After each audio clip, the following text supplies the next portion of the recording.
If you love historical fiction set in the First and Second World War, if you love strong, independent, remarkable women that force society's limits, this is the book for you. Hi, I'm Maria from Read Fine Books, and today we are talking about The Call of the Wrens by Jenny Walsh. I absolutely love this book, and to put it in a historical context, the Wrens in the First and Second World War were the Women's Royal Navy Society. This is a society formed in the First World War because, frankly, the British were having a man shortage. Before that, there were a lot of women serving in the war, but the roles available for them were at most volunteer aid and nurses. There were 19,000 women that served as nurses and up to 100,000 as volunteer aid detachments.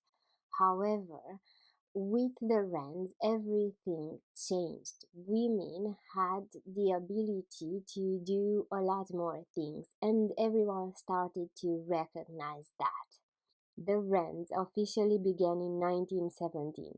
By 1919 was over 7,000 strong, including such positions as cooks, stewards, writers and telephonists, sailmakers, coders, ciphers, and of course, very important for this novel, motorcycle dispatch riders. At its peak in 1944, the number of women who served within the Wrens was nearly 75,000 with postings all over the world. So, yes, this is a book about two women who served as Wrens, one in the First World War, one in the Second. Their destinies bring them together at some point, and everything gets tied up beautifully. One of the women I'm talking about is Marion. She's an orphan and she has to leave the orphanage where she was growing up in just as the war was starting. She was 18, that is why she wasn't able to continue at the orphanage, but she also had no other alternatives. She has to enroll as she has no house, no money, nothing. Enrolling in the war effort would give her employment and housing as well. So, this is the best thing for her. Her best friend also joins her. Eddie was her childhood friend and he soon becomes her boyfriend because he is completely in love with her and does whatever he can to be at her side, including going to war for her as well. Marion's story is beautiful and we continue to get to know her during the First World War, but at the same time, we start the story of Evelyn. Evelyn is a rich, beautiful heiress, and she joins the Second World War. Before the war, she was a passionate race car driver, but the war puts an end to her activity as everything closes and all efforts go towards the war. This puts an end to her independence. She is forced to go with her parents and hide somewhere in the suburbs because the cities were most likely to be bombarded soon, and her life actually becomes unbearably dull and boring and sheltered. And she resents that, having always strived for independence. She resents having to sit all day with her parents, sit with her mother, listening to her plans to marry her off. This is unbearable for Evelyn, so with the help of her childhood friend Percy, she joins the war as well. She will become a dispatch motorcycle rider, just as Marion. So these two stories will show determined and strong-willed women. They overcome their insecurities and do their best to serve their country.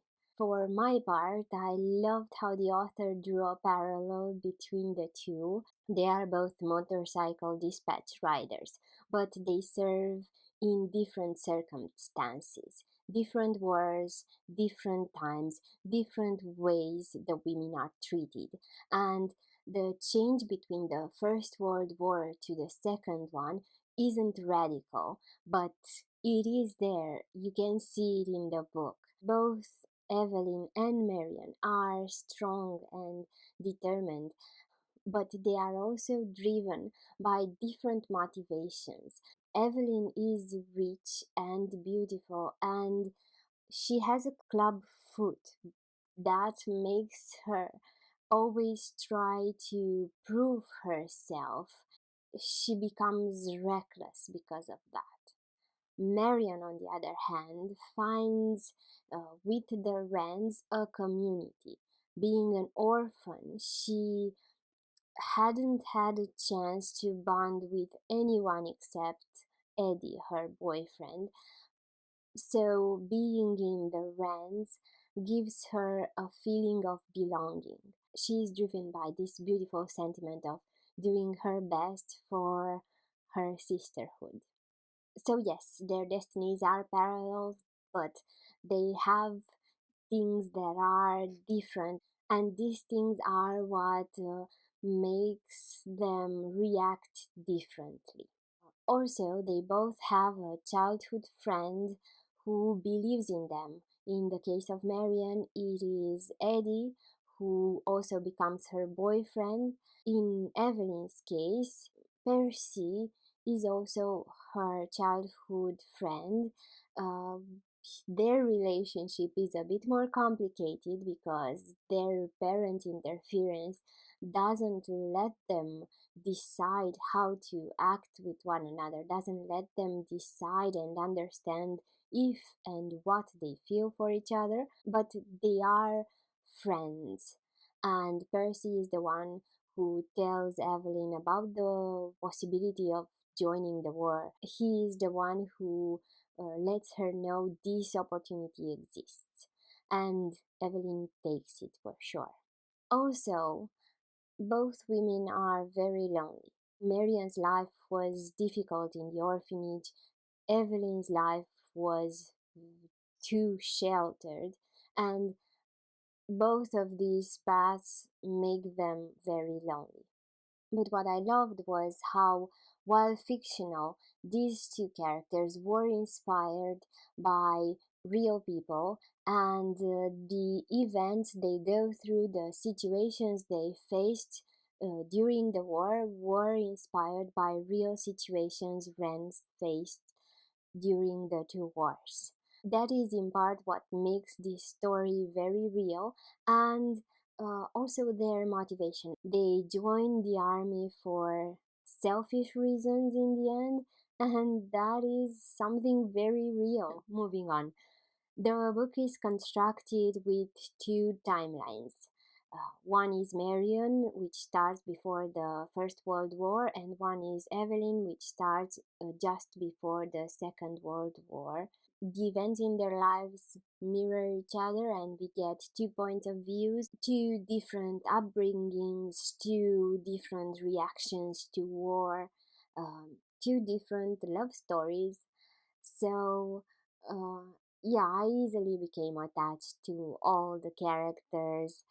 The war descriptions are on point, but they are not too gory. There are no horrid details one might expect in such a story, and I found that okay. I do like things to be a bit more real. I don't like war being romanticized, and it is a bit romanticized in this book. However, it was okay given the fact that it wasn't the main focus of this book. The only thing I didn't really like was how some scenes were built up to maybe lead to something scary that would happen, something bad.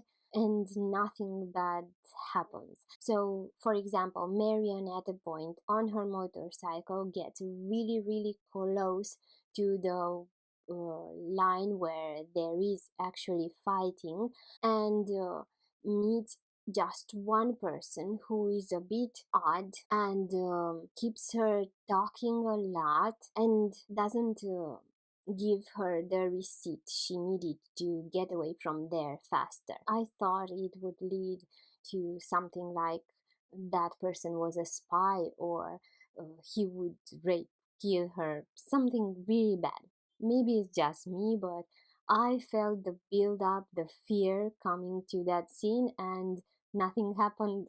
And I don't know why I felt this way, but I didn't like to be disappointed that way. Maybe the scene shouldn't have happened at all, but it gave just a hint of what women could have potentially faced in the war, and I'm sure that those things were very horrid in reality, but as nothing happened here, it was kind of a letdown. So that didn't happen a lot, but it did happen with some scenes, and I didn't like it. But that is it. As a whole, the book was well written, well documented, the stories were beautiful, even the war situations were on point. I do recommend this book. I loved it a lot, and it was a very pleasant read. So, if you love historical fiction, this novel can't be missed. I'm Maria from Read Fine Books. Thank you for watching.